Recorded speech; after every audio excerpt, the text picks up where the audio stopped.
Record de vitesse battu, retour sur une année riche en événements avec Romane Polis et notre rétro ce soir.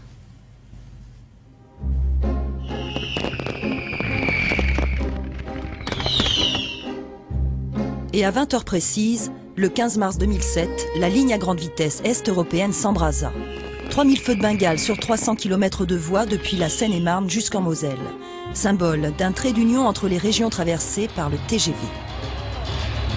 La conquête de l'Est à grande vitesse, plus de 25 ans après la mise en service du premier TGV en France, il y avait de quoi être heureux.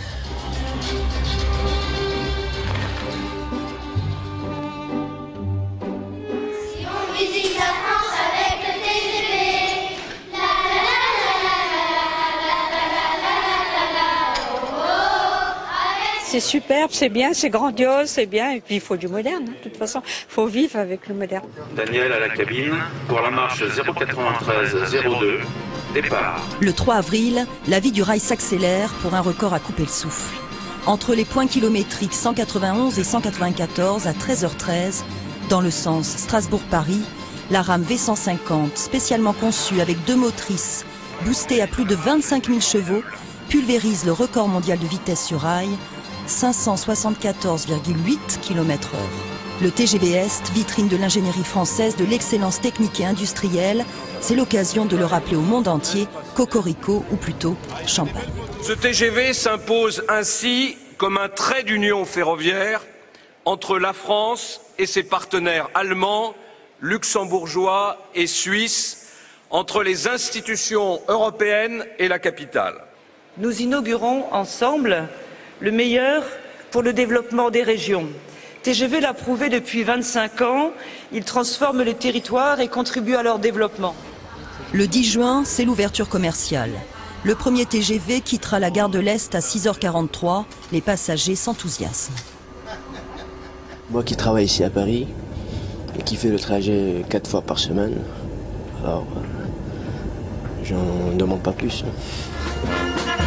Le succès commercial est au rendez-vous, déjà plus de 4 millions de voyageurs. Mais les ventes promotionnelles de billets n'ont qu'un temps. Le TGV coûte cher et les associations d'usagers réclament des horaires mieux adaptés et des rames supplémentaires. Tandis que la facture des transports ferroviaires régionaux s'alourdit, la région justement s'impatiente. Face à la lenteur des améliorations réclamées, la pression monte d'un cran. Je pense qu'il va falloir faire monter un petit peu la barre. Nous avons un élément de négociation important, puisque la région et d'autres collectivités sont susceptibles d'être invitées à payer la seconde tranche du TGV, c'est-à-dire la ligne à grande vitesse de la Lorraine jusqu'à Strasbourg. Eh bien, moi, je le dis clairement aujourd'hui et solennellement, si nous n'avons pas sur la desserte TGV dans la région des améliorations significatives dans les mois qui viennent, on en tirera les conséquences en ce qui concerne notre participation au financement de la deuxième tranche.